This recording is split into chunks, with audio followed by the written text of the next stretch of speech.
Gonna have to do this again. I know what a Jubilee is, announced Henry. It's Ninjago Bahamas. I met him at crew. Isn't it a party? Asked Percy. Thomas and I took some scouts to one once. That was a jamboree, put in Thomas with a chuckle. Was it? Said Percy. Sorry. Gordon smiled. Actually, it's a train, he said knowingly. White Scotsman told me. The Silver Jubilee used to run from London in the old days.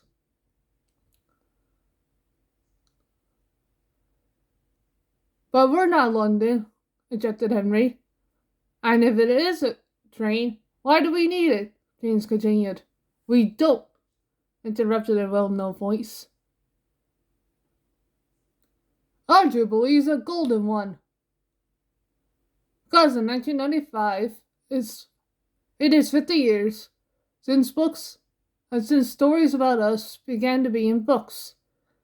I thought it would be a good idea to celebrate. It is a party, squeaked Percy excitedly. The Fat Controller laughed. Shut up, Percy agreed. I haven't settled the details yet, but you will all know and do about it in plenty of time. The engines were excited.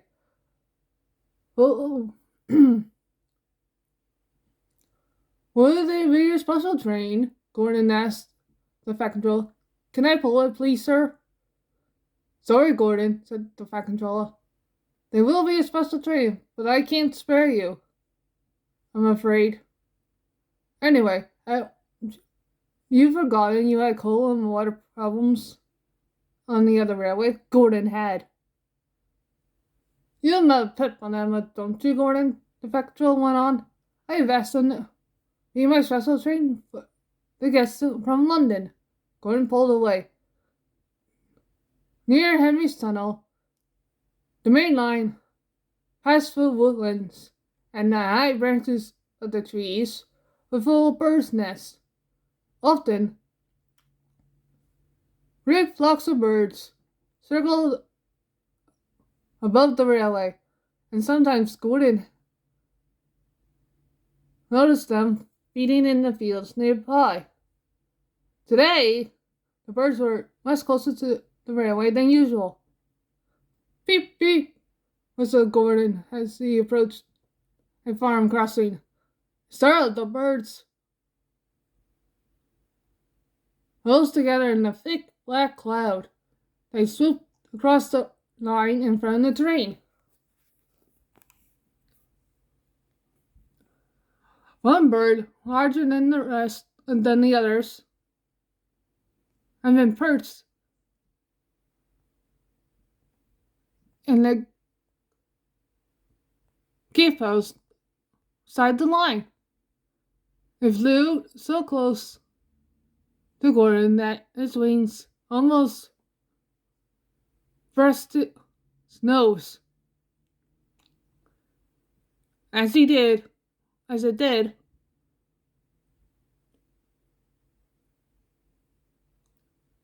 there was a bump, and Gordon felt his brakes come on.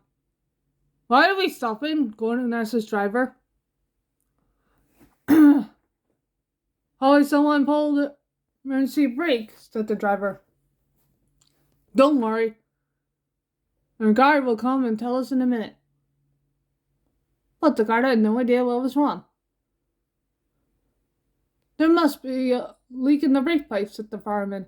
He expected the pipe from one end of the train to the other, but he could find nothing wrong.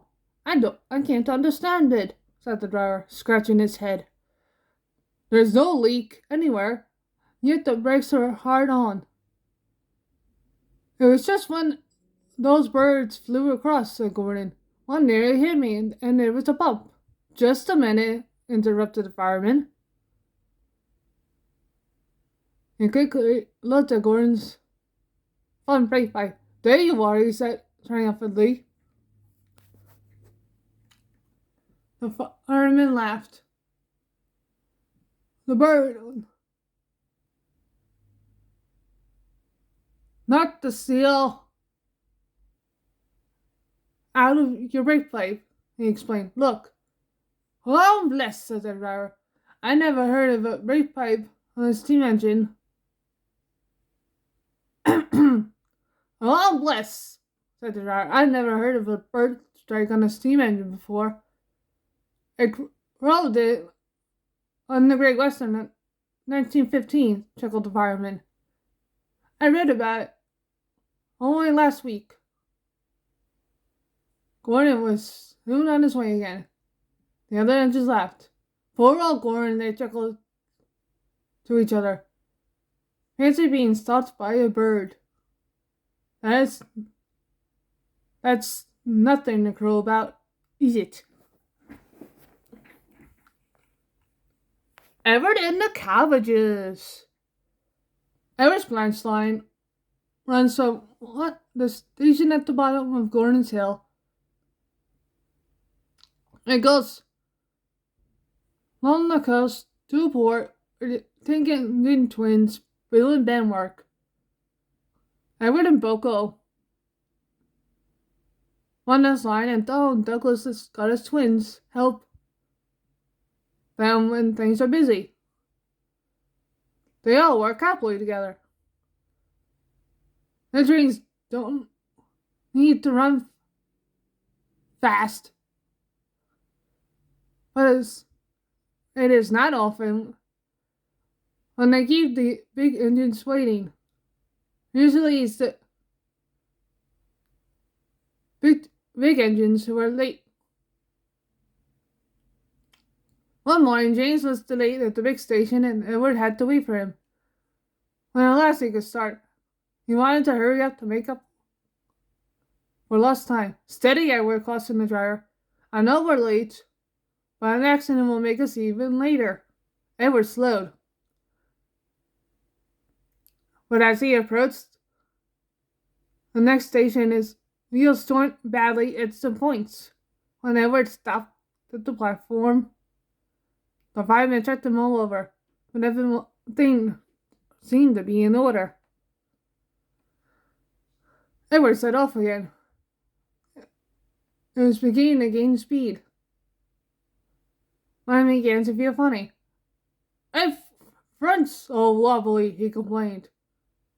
Really he said it. Then the fireman noticed something bumping along the line beside them. Jiminy Cricket! Jiminy Christmas! Look at that, he explained. Quickly, the driver crossed the cab, and both watched in horror as a round metal object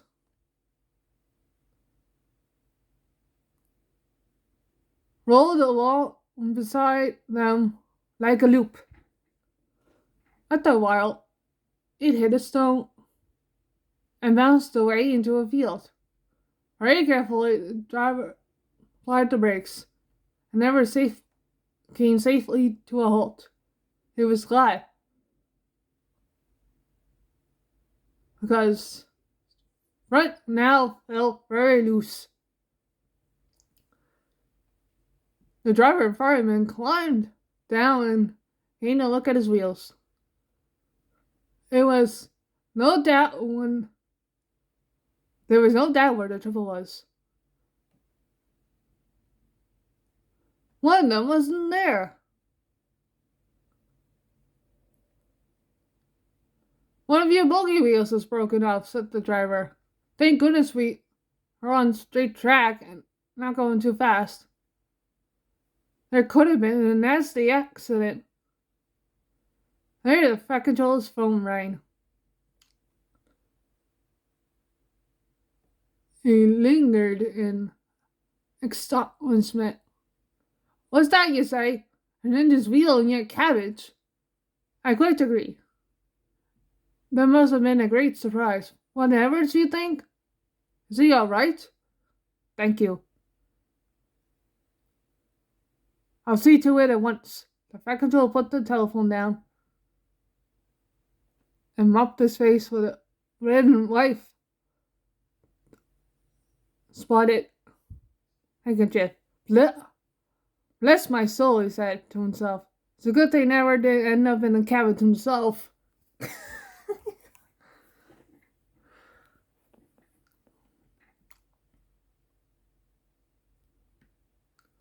Next day, Everett helped Will go to the works. Everett's wheel broken off where the axle joint joined it. Otherwise not damaged. Traveled in his tender. The Fat Controller came to see him. "You had a lucky escape, Edward," he said. "But there's no harm done. I just hope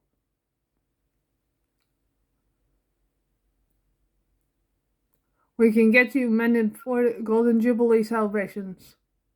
Oh, and by the way, the farmer says if you drive once cabbages in the future, there are much safer ways of cutting them." "Rabbits."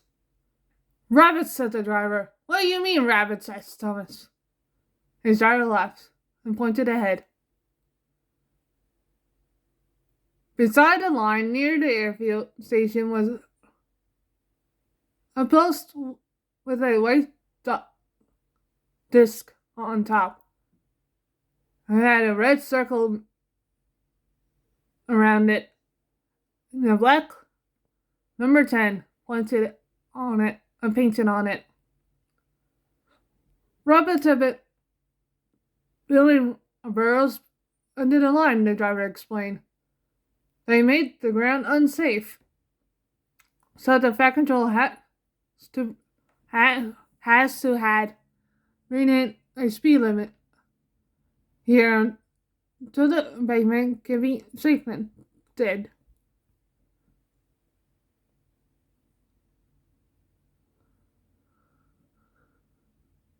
"But it's the safest part of the line," protested Thomas. "How do I get up the hill when that ain't Laravel full of market day? I can't increase my speed at the bottom." "You'll manage," said his fireman, "but Percy's trains are often much heavier than ours. He won't like it much." Percy didn't. One day he stuck halfway up. Daisy had to wait at the station at the top, while Percy's train was divided and brought up in two sections. "The sooner the Fat Controller does something about these rabbits, the better," the old engines agreed.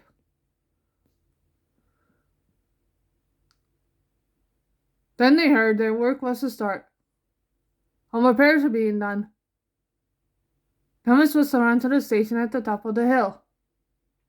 Bertie would then carry the passengers to the airfield station, and Daisy would take them to the junction.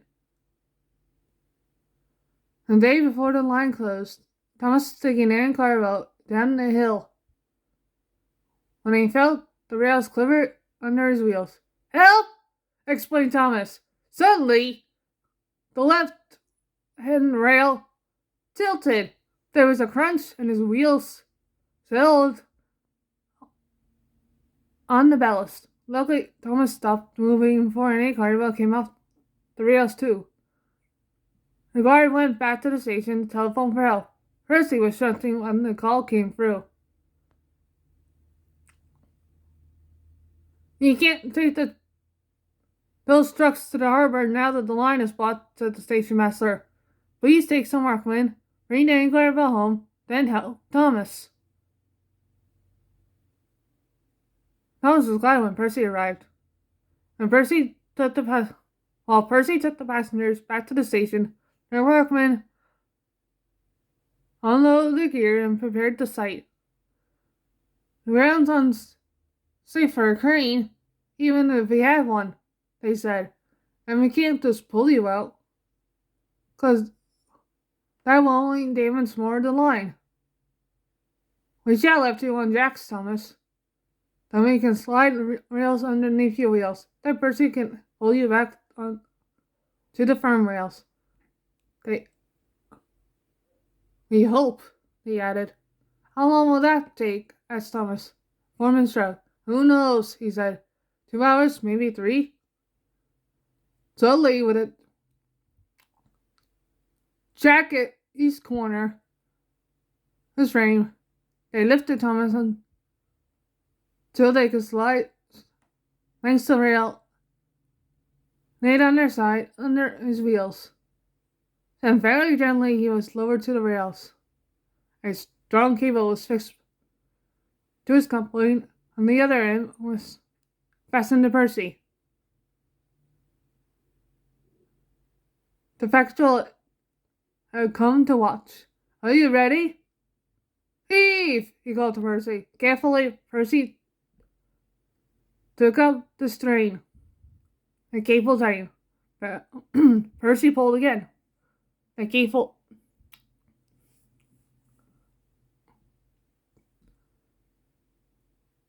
stressed and held. Very slowly, Thomas moved backwards.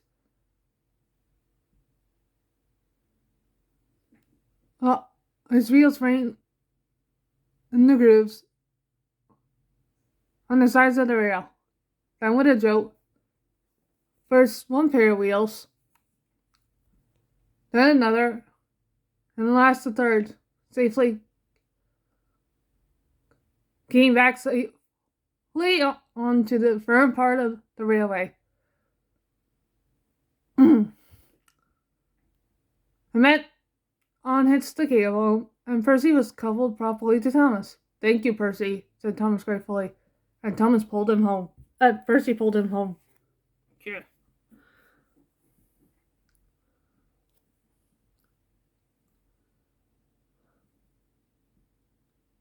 Golden Jubilee. Back in the autumn, a spider had found in one corner underneath the signal box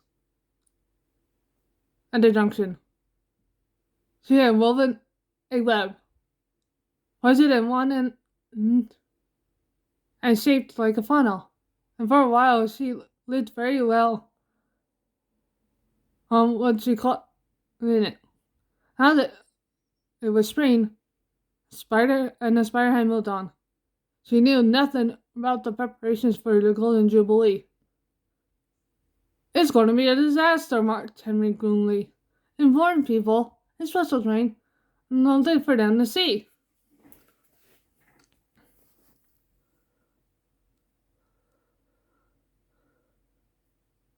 Ugh! You lot of misery, said Donald. Look on the bright side. There's a week to go yet. I'm sure it'll be all right, put in Daisy. She had been shy about living in the shed at first. But I was getting used to it now. Of course I will, agreed Duck. Have you ever known the Fat Control's plans to go wrong? No, admitted James. No, admitted James. I had never known that. The engines agreed. Except Henry. There's always a first time, he muttered darkly.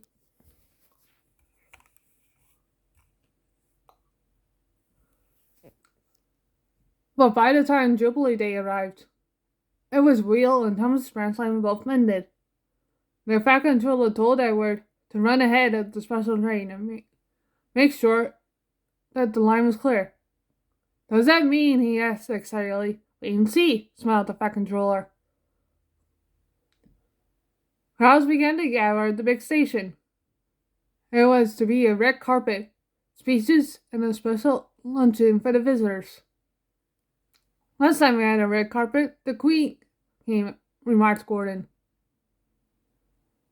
As the special train drew to a halt, Emma grinned happily at Edward.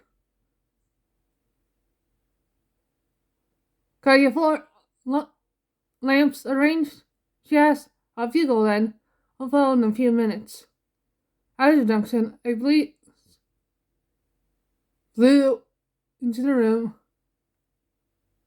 beneath the signal box. It ruffed the old spider's web between two electrical contacts. At once, everything in the signal box stopped working. Signals went to danger. Points could not be moved. Now what? Explained the signalman. There's a roll train due in 5 minutes.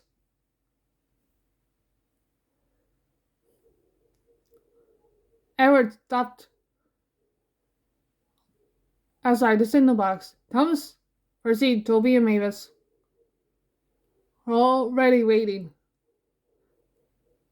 The electrics are dead, the signalman told Everstar. We shall have to flag you all through. It'll take time. You must go first, then the Royal.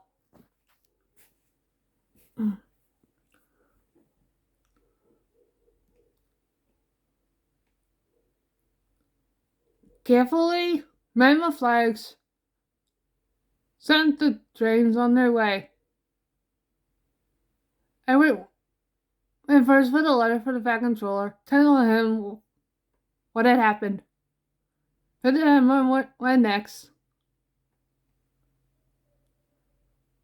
Finally, Thomas and the brass line engines were allowed through. At the big station, the crowd was now enormous. The Fat Controller looked impatiently at his watch. Gordon, Henry, and James had gotten the best places at the platform.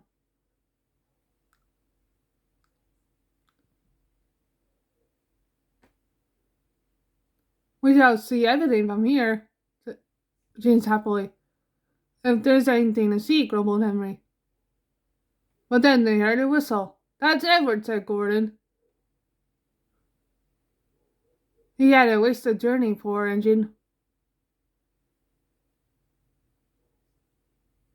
But we know Gordon was wrong, don't we?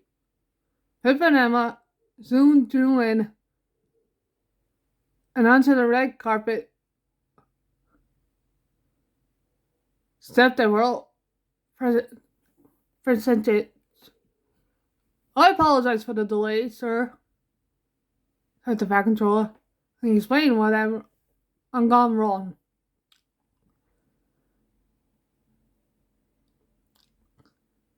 He then introduced the royal visitor to the engines. I have heard about you all after the Queen came here many years ago, he told them. I am delighted to meet you all for myself. The engines was so loud and long. Royal Prince grinned and covered his ears. The Queen was right, he told the Fat Controller. Your railway engines are a credit to you.